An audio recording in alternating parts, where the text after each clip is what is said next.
Hello and welcome to our channel. In this tutorial you will learn how to live stream on YouTube.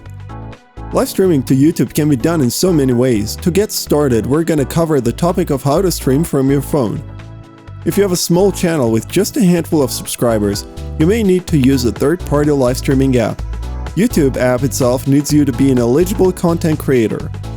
We'll be using Streamlabs for this purpose. Once the app is downloaded, log in via YouTube if asked.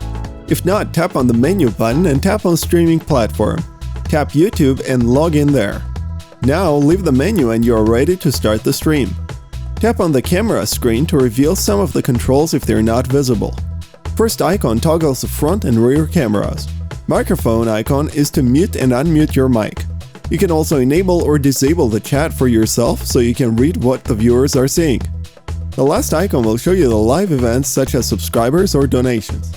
Finally, clicking the center red icon will start the broadcast. To stop it, click it one more time. Once you get a hang of how to stream, you can use the editor to add some elements such as on-screen chat, text or images, and so on.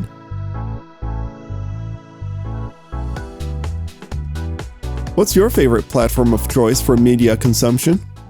If you liked this video, don't forget to give it a thumbs up and subscribe to our channel. And make sure to press the bell button to be the first to know about our new videos.